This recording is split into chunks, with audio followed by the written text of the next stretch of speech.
My crystal ball is doing something cool right back here, isn't it? This is where we talk about all kinds of magical things, especially based around the tarot, or you might call it the tarot, but just don't call it the tarot. Call me now. This video is being brought to you by Miss Cleo. Oh my gosh, I can't. Alright, that's a little better.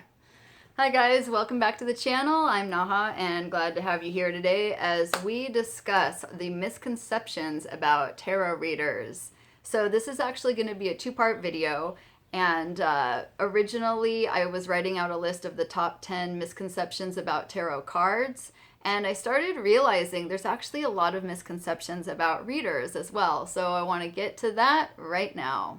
Number one, that we are all psychic. So to read the tarot is simply to interpret cards which have symbols upon them and messages held within them. It does not take a psychic to be a tarot reader. So when you are getting a reading from somebody, they're not necessarily going to be clairvoyant. They're not necessarily going to be clairsentient. All they are doing is interpreting the cards. Now, that being said, there are quite a few people who are psychic or intuitive that may read the cards, and in fact, in my opinion, one of the best ways to become psychic, to activate your own clairvoyance, which I believe everybody has, it's just that it's more dormant in some people than others, is to study the tarot. And I don't just mean to have the tarot around and read books about it, but to actually practice it and pull the cards and sit with them, because the archetypes that are contained within there will do some work on your subconscious and help to open up your mind and help you to put things together and help you to see through the veils of illusion. So while a tarot reader, as I said, does not necessarily have to be psychic, if they stick with it and they continue in that process, eventually they will be more and more psychic. The second misconception is that we solve people's problems. Now, I know that that might be what you are hoping for when you go to see a tarot reader, that they are going to just magically wave their wand and tell you that everything is going to be fine or that everything can just be cleared. And to be honest, sometimes you might hear that and it could very much be true. And some people come to readers and actually end up finding out that the thing that they're so worried about is actually not a reason to be worried. However, it's not because the tarot reader fix the problem for them. And we'll talk a little bit more about readers who try to make you think that they can solve your problems for you, because there's another word for that, and it's called scam artist. But while tarot readers won't solve the problem for you, they can help you to find ways for you to solve things yourself, to make adjustments, and to get out of sticky situations. So they definitely are there to be able to help you forward on your path. The third misconception about tarot readers is that we predict when people are going to die. And although I don't speak for everyone, of course, I can tell you that in my own experience, and I have done thousands upon thousands of readings. I've been a professional reader for 8 years, and I have worked up to 6 days a week. So you can only imagine in that amount of time how many readings I have done. And never once have I actually done a death prediction for somebody of when it is that they're going to die. Now, I know that there's a card in the tarot that is the death card, but as a reader, I also am allowed to set boundaries about the kind of questions that I am and am not willing to answer for people, and that's just not one of them. Number 4, tarot readers can tell me if and when I'm going to win the lotto. If that was the case, we'd all be rich, wouldn't we? And there's plenty of jokes about, if psychics are so psychic, why do they not see things coming? Why do they not play the lotto? Why are they not big winners in that way? And there are some things that are beyond anybody's capacity to be able to predict. So when somebody comes to me asking me if they're going to win the lotto, I can tell them that there might be a better way for them to phrase that question, which is there anything that I can do or not do or focus on or be aware of in order to have more abundance and more prosperity in my life?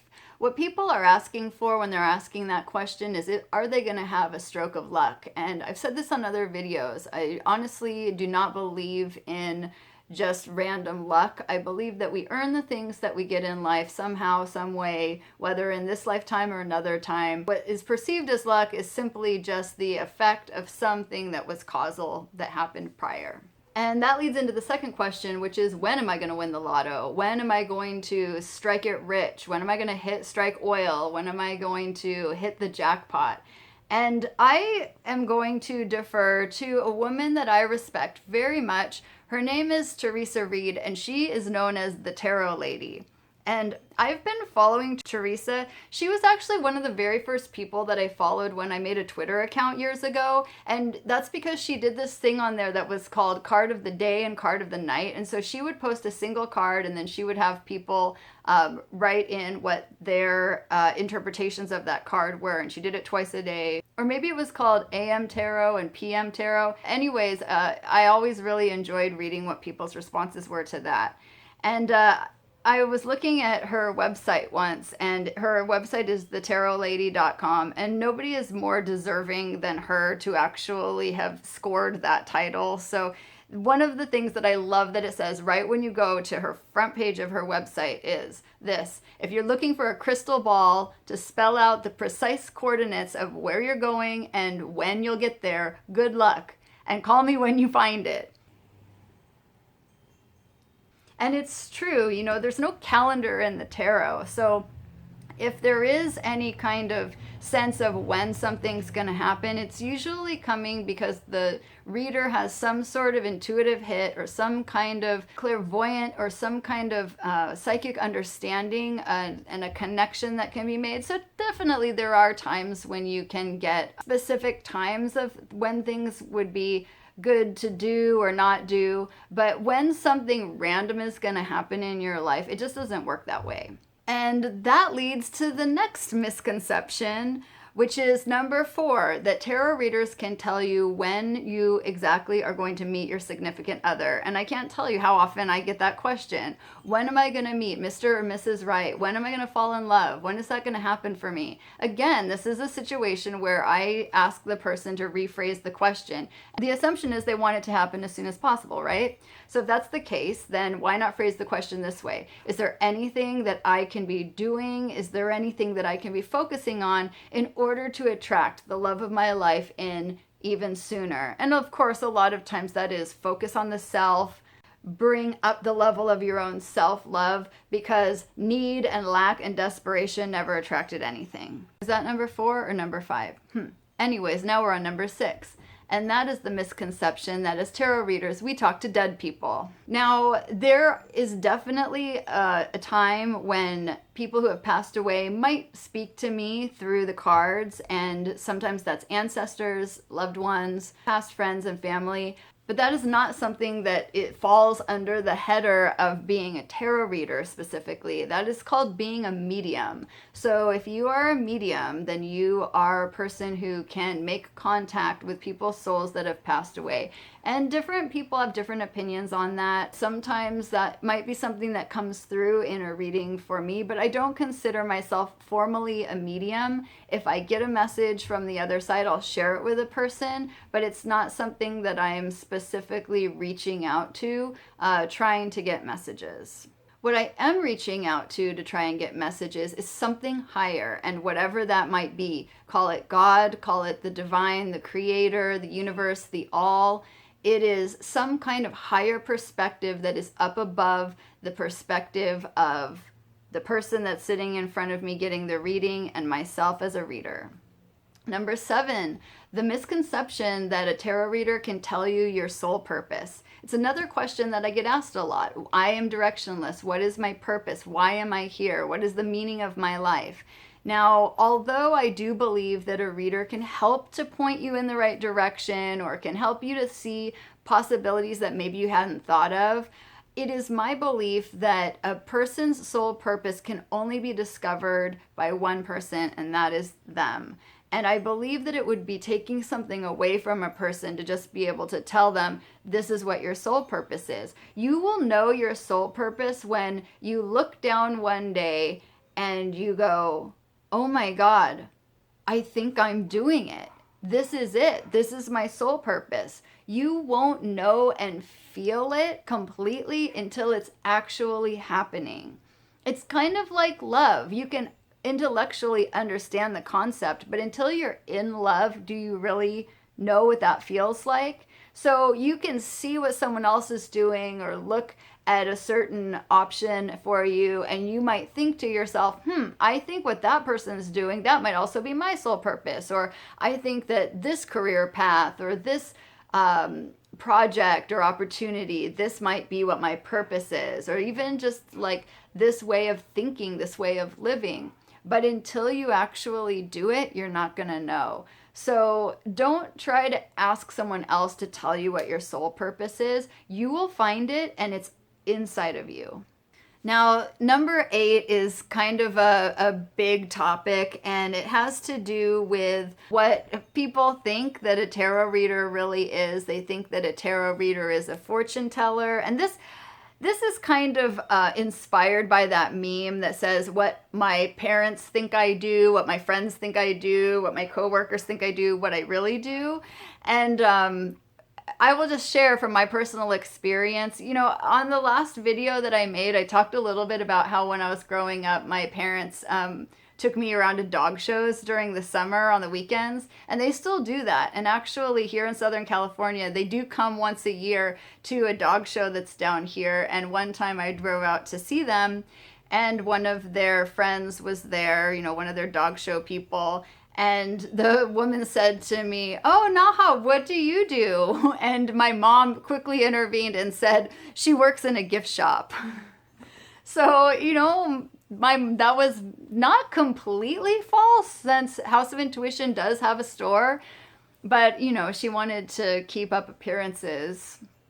And then my dad is on the other end of the spectrum. So my dad told me that he was on the plane on a business trip one time, and that somebody was sitting down next to him, and somehow, I don't know, they got talking about some kind of metaphysical or existential kind of things, which is kind of funny because that's not really my dad. But apparently he told the person that my daughter conducts seances.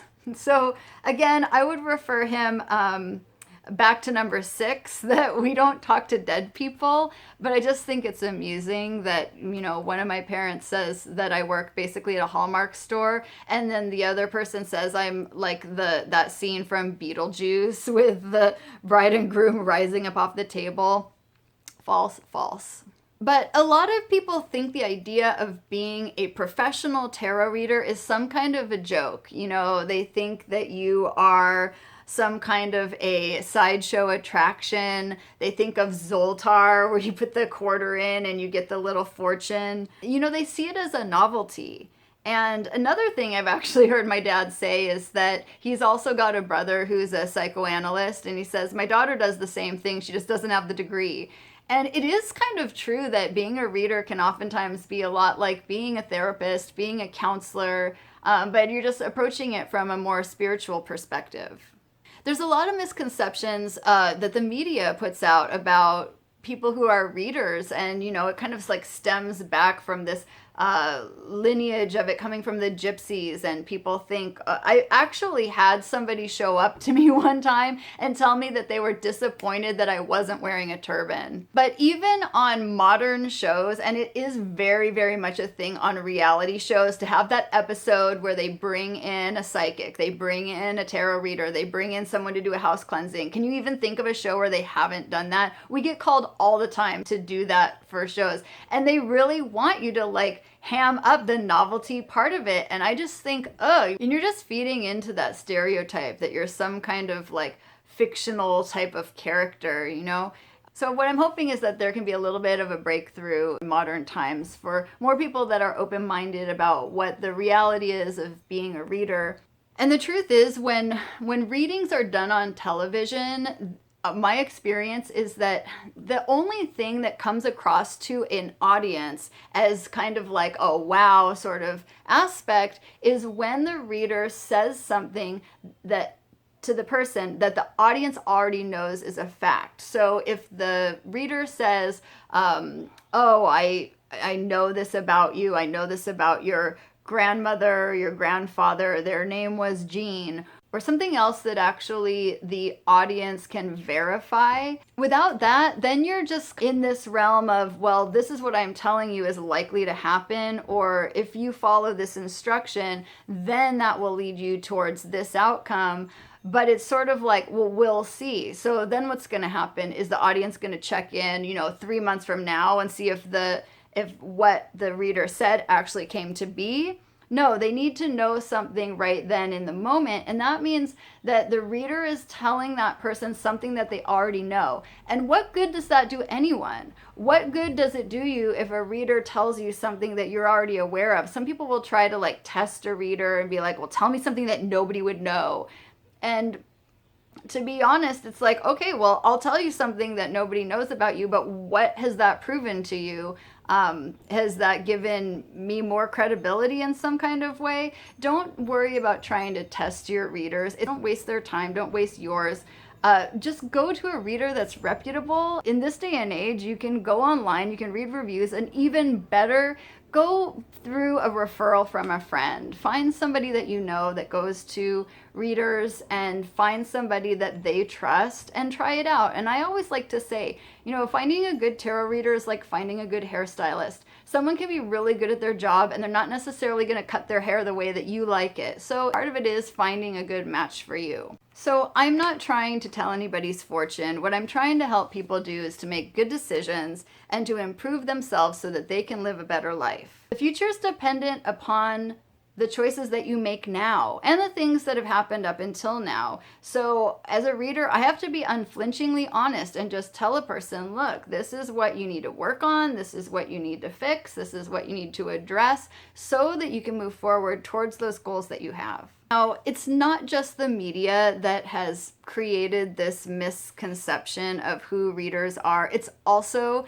shady readers themselves. And unfortunately, there are a lot of psychic people out there. There are a lot of people that call themselves readers who have done a real disservice to the people who actually are ethical readers, because there's a lot of people that are driven by greed, and there's a lot of people that prey on people's fears, and that's so easy to spot, but a lot of people get taken advantage of. And I'm doing damage control all the time by people that come into the shop and they say to me, I went to another reader and that reader told me I had a curse on me, that I had bad mojo, that I had a negative entity connected to me. Now, while those things are not outside of the realm of possibility, it is something that is so very rare, much more so than the amount of times that I'm hearing this. And even still, if you are being scammed when the reader then tells you, however, if you pay me X amount of dollars, I will do some work for you and help to lift the curse, or I will remove the entity. And you have to take a look at how much this person is asking you for. If this is a situation where they're asking you for thousands of dollars, get up out of the chair and walk out, because nobody that is actually trying to help you is going to take advantage of you in that way. Yes, there are times when people do need help, but to pay more than a couple $100s to have a deep energy clearing really is unnecessary. And you can see these scammers because they will ask for thousands of dollars, or the other thing that they do is they ask you to keep coming back. They want to get you in their clutches and make you reliant upon them. And that is simply somebody that's preying upon fear, preying upon desperation, or simply preying upon people who are gullible. I think that Alan Watts said that doctors want people to remain sick and healers want people to get better. I might be misquoting that, but the thing is, a true healer, a light worker, somebody that really has your best interest, and I'm not saying that doctors don't. I mean, that's obviously, let's say the big pharma. How about we replace it with that, wanting to keep you sick? But healers should want you to be better so that you actually don't need to keep coming to them. So if it feels like somebody's trying to just keep you disempowered and keep you coming back, that's not a good sign. I give a 21-day rule to my clients that I see that are coming too frequently, and I'll tell them you need to wait at least 21 days before coming to get another reading, because otherwise you're not relying enough on your own sense, your own common sense, and your own trust in yourself and your own intuition. Just as much as people might prey on someone's fear and tell them, oh, this terrible thing's going to happen unless you pay me to help you, there are also those readers who will kind of give people false hope as well and tell them things like, oh, you're going to win the lotto, oh, this amazing thing is going to happen to you. And they're just kind of buttering people up, and their aim is the same, to get that person to keep coming back because that person feels so great every time that they leave. The proof is whether or not what that person tells you actually comes to be. And I have so many people that will come and get readings and walk out, and at the moment they're going like, I don't know if what Naha told me is actually going to play out that way. She says if I do this, this, and this is likely to happen. And people come back around and they say, you know what?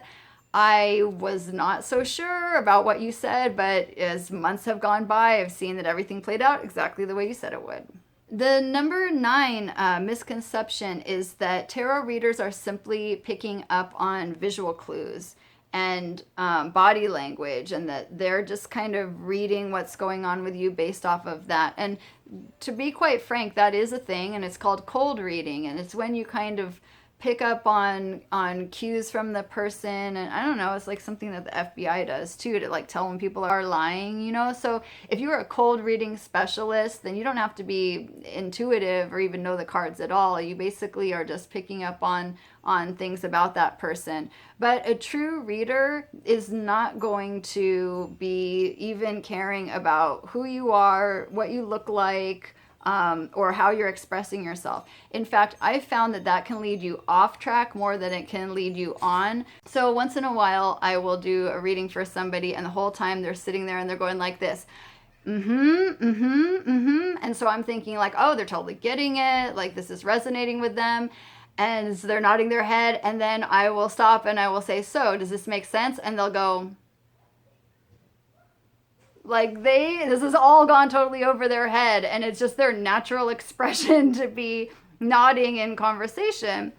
And then sometimes the opposite is true. So I will have other clients that sit there with this total poker face, and they're looking down and they're looking confused and they're maybe looking stern. So I'll just think, God, this is not resonating with them at all. They totally disagree with everything that I'm saying. They think that this is going off in a really bad direction.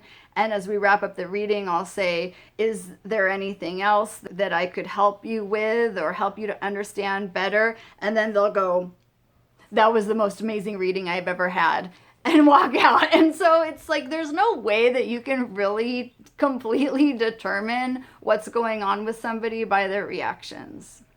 The last misconception is that readers simply tell people things that could apply to anyone. And I get so frustrated by this because sometimes there are things that come out in readings that could just be interpreted as plain old good advice. So when people say, oh, so that could apply to anyone, you could tell anyone that, the truth is you are the person that is being told that right now. And rather than just writing it off, why not ask yourself, why is that message being told to me in this moment? First of all, I don't think that there is anything that does apply to everyone all the time except for one thing, and that is the golden rule. Do unto others as you would like others to do unto you, because what goes around comes around. What it is that you put out to the world, you receive back, right? But everything else, there is a time and an ebb and flow for everything. There's a time to be active, and there's a time to sit back and wait. There's a time to really push yourself forward and work really hard. That might sound like, oh, that's good advice for everyone all the time. No, because there's also a time to rest and a time to rebalance and a time to be more introspective. So there really is not any advice that's going to apply to every situation all the time.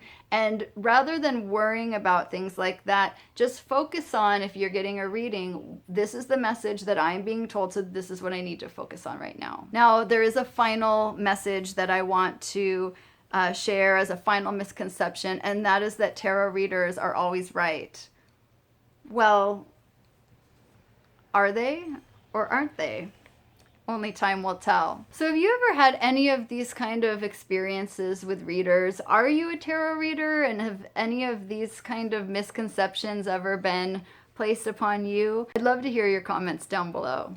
So thank you so much for tuning in and for watching this video. And if you liked it, please go ahead and share it, give it a like, give it a thumbs up, subscribe to the channel. Don't forget to shoot over to 22teachings.com for so many more resources and all kinds of fun things that are going on over there. Join our Facebook group, The Signal Lamp. All of the links will be down below, and I'll see you guys next time.